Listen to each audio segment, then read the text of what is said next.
I think the biggest thing that could cause DMZ to fail is that it's too easy.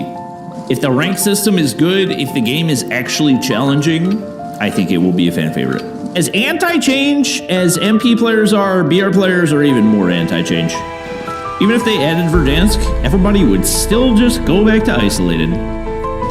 Most CODM players are anti-change. I mean, yeah, that's kind of gamers in general, but like, especially BR, like literally, how long did they ask for a new map? Added Blackout.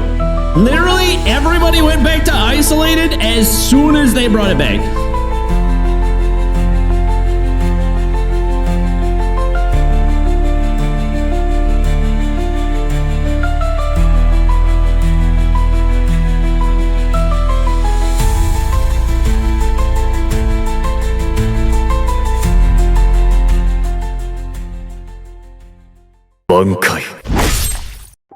Alright, so before I start this DMZ video, let me make this very clear.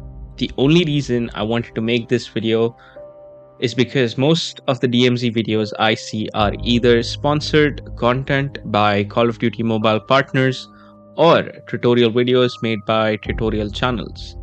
And I am neither sponsored or partnered with Call of Duty Mobile or Delta Force Mobile. My entire perspective on this matter is unbiased as I play a lot of different games based on my preference and what game gives me the best experience. I currently hold 3 records in Call of Duty Mobile, and I've been playing, streaming and creating content for the game for 2 years now. I've been playing Delta Force Mobile for about 3 months now, and I've started creating content for it quite recently. I've kept Delta Force Mobile as the direct comparison element for this mode and not Arena BreakOut, as I feel Arena BreakOut is a more detailed and hyper-realistic extraction shooter and more grounded as compared to Call of Duty Mobile. But on the other hand, Delta Force Mobile also has similar mechanics and loot system, as they're both the same developers, which is Timmy Studio. The team might be different or completely different, but both the teams have one similar goal in mind: to not die in this race to claim the #1 position of FPS genre in mobile. Remember this point, as we will be talking about this in quite some time. Let me just advise you to watch the entire video. Please keep in mind the following: I am only going to back my words with facts and examples. If you'd like to add anything in the comment section below, sure do. I'll try to reply to it in the most civilized manner possible. I am not technically a hater for Call of Duty Mobile. I've defended Call of Duty Mobile countless times. I've stood up for it when people abandoned it.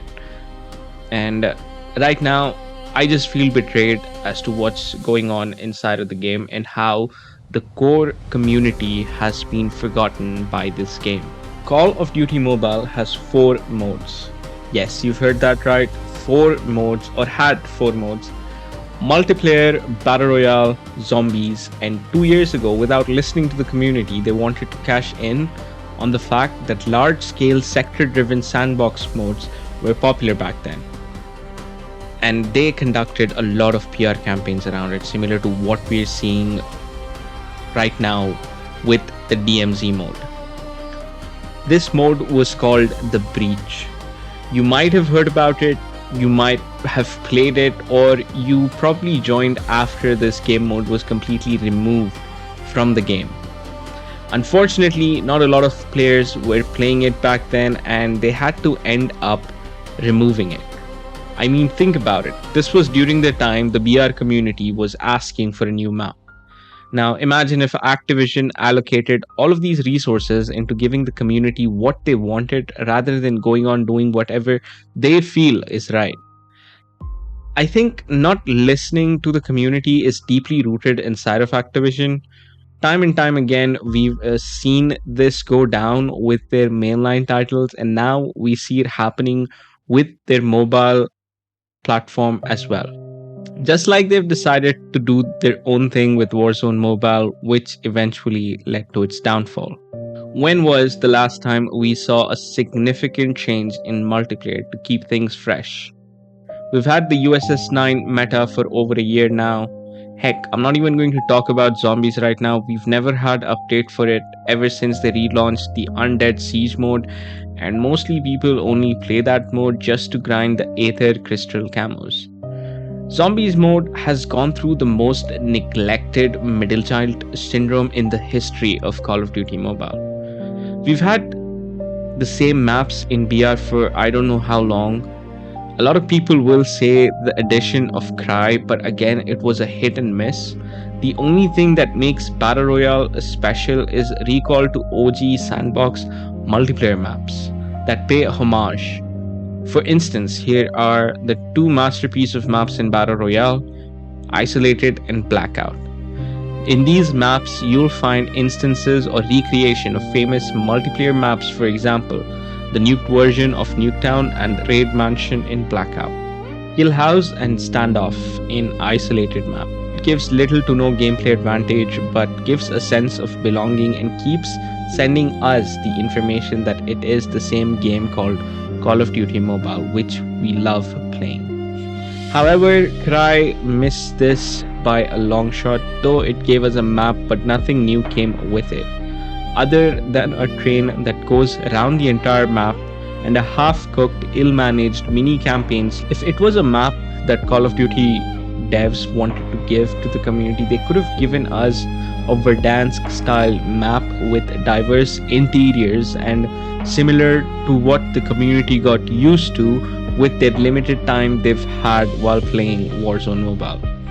But this video for another day.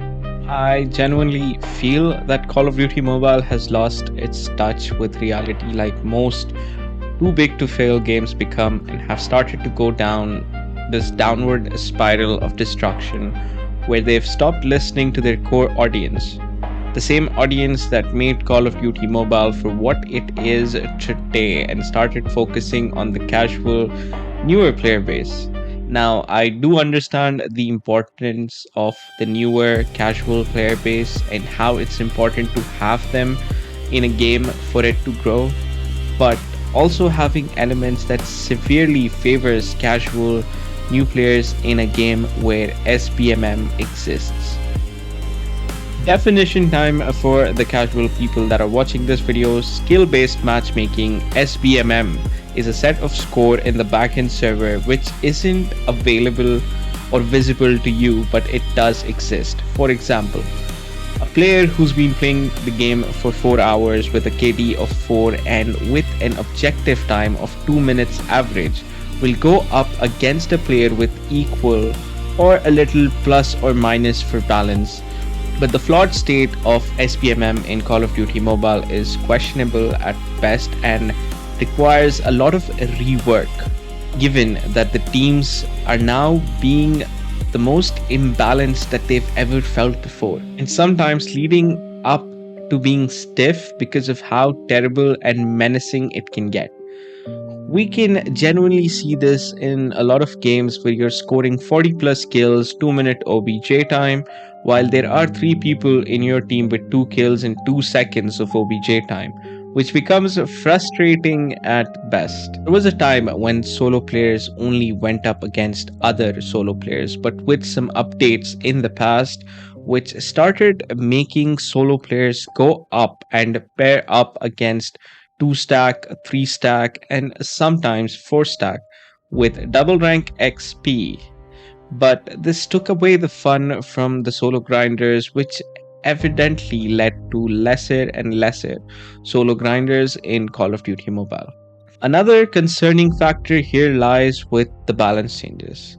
If Activision can allocate their monetary resources on hiring a team of artists, developers, and designers for a new mode, why haven't we heard about the most requested rank overhaul or rank S mode, which just needed to be worked on for a better experience for players who've been playing this game for a very long time? Delta Force Mobile implemented this already in their game in a game mode called Victory Unite, which people term as Rank S, where players who want to go pro with the game grind on mostly.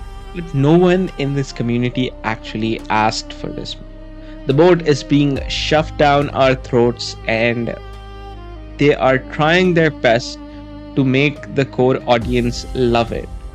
But how can we love a mode when there are other alternatives, other better alternatives in other games for the same mode that they're hyping up so much to be a revolutionary mode coming to a mobile shooter? Coming to extraction shooters. What really are extraction shooters? Extraction shooters, in the most basic and simple explanation, is you deploy, you explore, or you camp, you get some kills, you loot, and then you exit. These games can range from slow-paced realistic to medium-paced semi-realistic. Now we're going to talk about what makes the extraction shooter genre so interesting and hyped overall. The complexity and thinking that are involved in every minute you spend inside the sandbox, decision-making capability. Extraction shooters aren't about winning or losing gunfights.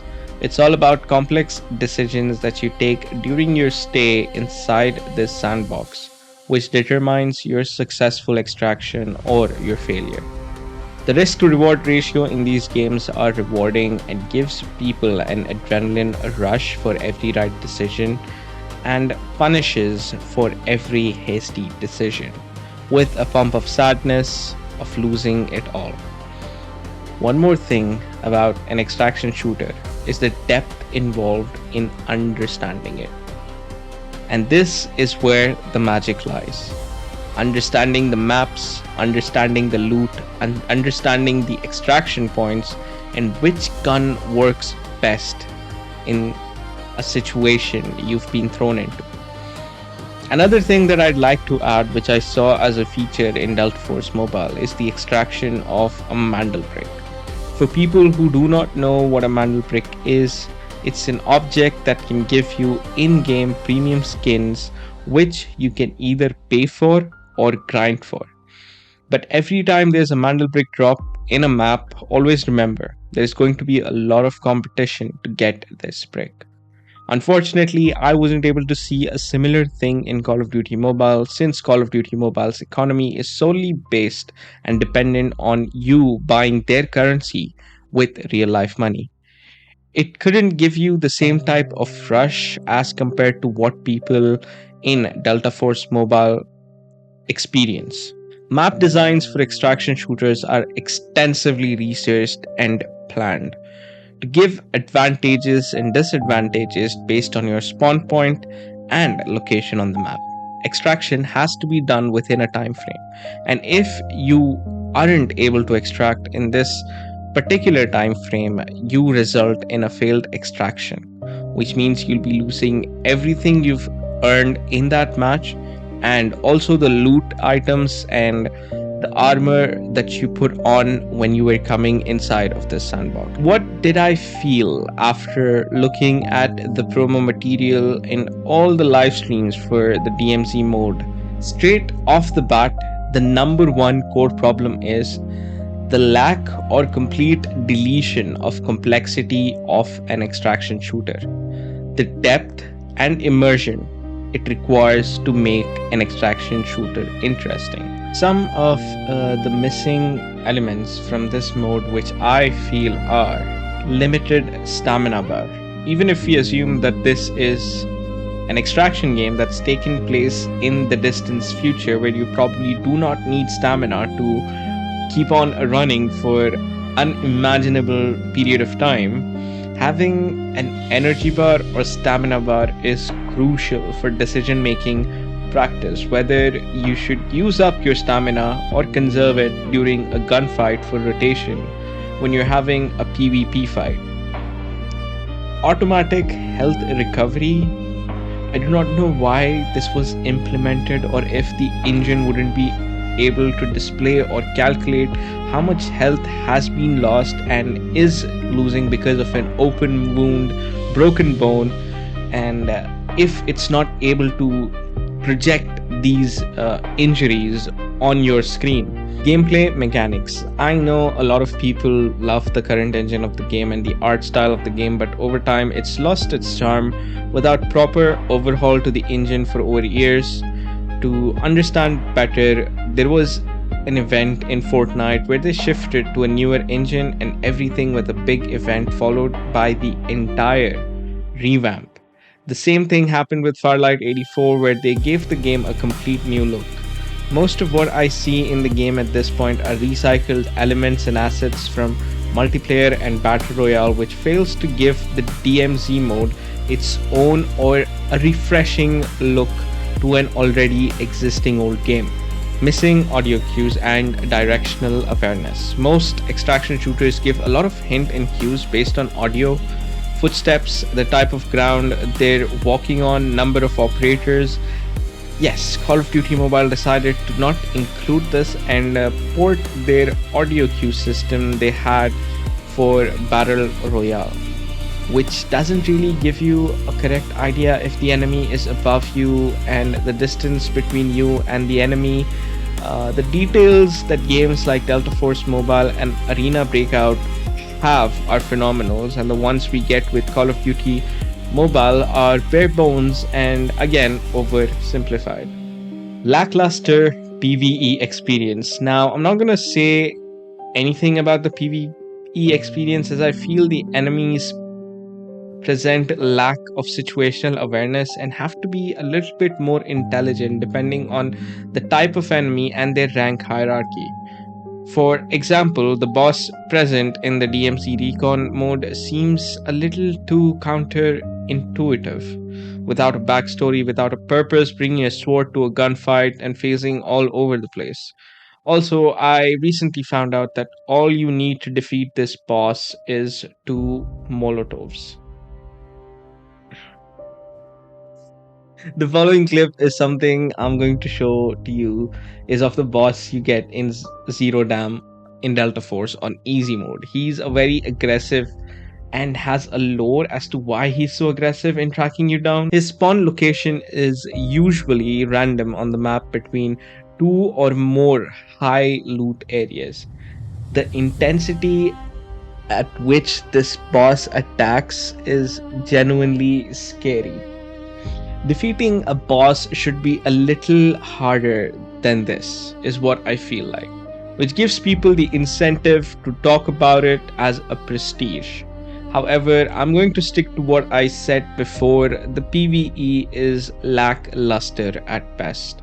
Oversimplification of extraction shooter. Now, I have zero idea why devs love their casual audiences so much. The main objective of CODM these days have been very clear, that they're going to oversimplify the game, make it easier, prefer the new casual players over their core audience. But this comes with a huge drawback. It removes the capability to learn, engage, and build a community towards a shared goal. The element of teamwork over working solo. Now, I understand the importance of having a solo mode in games for my introvert brothers and sisters, but keeping elements where you encourage people to play as a team, helping each other grow, brings another level of depth and social element in the game. It also helps give content to content creators who work on tutorials and engagement-driven communities. Oversimplification removes every element of understanding and the learning curve from the game's core mechanics and doesn't give people incentive to get good at the game. Take it like this: if you learn a game quick, you get bored of the game quick. If there's nothing to challenge you, everything gets boring and you detach yourself from it. I just like to add something by the wording. I've been over skeptical with games that tend to over market themselves. Now, since I've had my experience in marketing, I generally tell to my clients that you'd only need heavy marketing for products that are not really that good. But if you have a solid product, you can do minimal marketing and word of mouth will do the rest of it. And a product with solid features will never fail. With the recent products Activision has been releasing, they've been marketing it a lot, but have failed miserably. BO7 is a perfect example how they've been giving extra presence across different platforms. For example, they gave everyone 2x boost in multiplayer XP for sitting through the horrendous campaign mode they concocted. And recently, a Discord notification popped up on certain Discord rewards you'd get for playing Call of Duty Black Ops 7. They've been marketing the DMZ mode heavily. Even during the failed COD Next event, that's the only thing they've talked about and forgot to talk about everything else that was addressed by the community. At this point, I genuinely feel that the devs are lying about the whole ranked overhaul and ranked S mode, which they promised to add almost 6 months ago. Clearly, I do not wish to be part of a shady relationship like this, where the devs think they'll lie to their core audience and keep getting away with it. For me, this is betrayal and shows how much they really care about their audience and just want to focus on minting cash from this game for its limited life that this game has left. That's enough for now. My final verdict on DMZ is it's hugely unnecessary and does not cater to the long-term fans of the game that have kept this game alive all this long, only to be betrayed like this. Now, this is my perspective.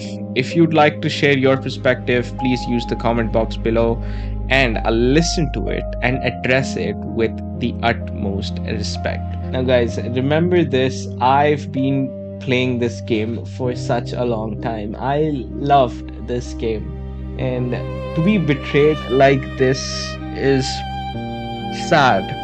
We've been asking for nerfs, we've been asking for a quality of life change for the longest amount of time. And most of my friends are hardcore lovers of this game. And they've turned against it. And this just shows how little the devs really care about the core audience. So right now, the devs' only objective is making sure that the casual or the new player base just plays their game, but in that process they've betrayed us all. And a lot of people will say it's not that deep, little bro, but as a gamer you get attached to certain games because of the memories you have inside of it. And I just like to recommend people that watch this video that please try out other games. I know most of Call of Duty mobile players have never played any other game and they do not know what good games or good gaming experience feels like. So I would definitely recommend you guys to just try out other games, see what they have to offer, how are they any different from Call of Duty mobile, and how much would they listen to the community and bring changes inside of their game once they feel like the community is loving it or not loving it. So my advice would be to try out different games. Don't be hesitant, don't be very biased towards one game. Now, all of the Call of Duty mobile hardcore fans that are gonna rush at me with a pitchfork, to be honest guys, if you haven't played any other game, you cannot be called a gamer. I'm sorry about that, but a gamer is somebody who falls in love with gaming, not a game, not a single game. So if Call of Duty Mobile is the only game you've played your entire life and you've never played any of the legends, I've been gaming since Contra and most people don't even know what the Contra is. It's a very old game and it was one of the best games that I've played in my life. Hope you guys understand my ideology and what I think, how I think gaming should be like. I will catch you guys again whenever I catch you guys again. Until then, take care, bye bye, and hope you guys have a good one.